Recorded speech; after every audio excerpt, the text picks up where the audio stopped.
When a yearbook designer is selecting fonts, I think they kind of really need to look at a font 3 different ways. Look at the personality, look at the readability of it, and look at the durability of the font. Because you want to make sure your font's setting a tone for your book. It's setting the personality. Is it going to be fun and bubbly, or is it going to be very vintage, authentic feeling, or is it going to be very modern? So you do want to make sure your font shows its personality, and it's really going to set the tone for your book. The readability, that's exactly what the point of your yearbook is. You want people to view it, to read it, to look at it, to enjoy it, and you've got to make it easy to read, and you've got to make it functional. And then the durability of it. We make yearbooks to last lifetimes, and so the font needs to have a function, and the font needs to be able to function for that audience for the long term. I think we get overwhelmed when we see that nice little font chart, that we just see all the pretty fonts and we want to use them all. We see the fun and the personality that they can add to our book. But just because they're there doesn't mean we need to choose them all. I teach my students to choose 2 fonts mainly.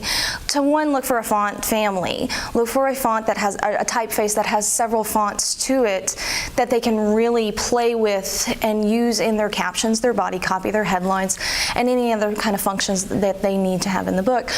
Also a decorative font. This is going to be more of our character of our book. It's going to set the tone, it's going to show the personality, and we're going to use that character font, that decorative font.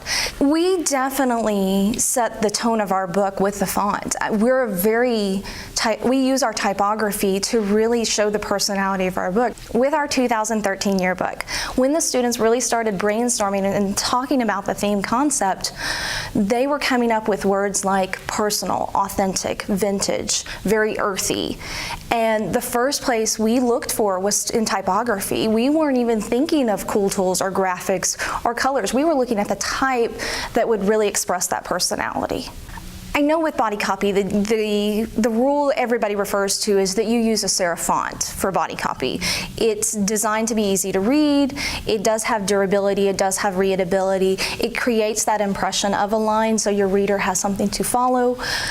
But if you start looking at more and more magazines and more designs, they're taking their cues from websites, and websites are using more sans serif fonts.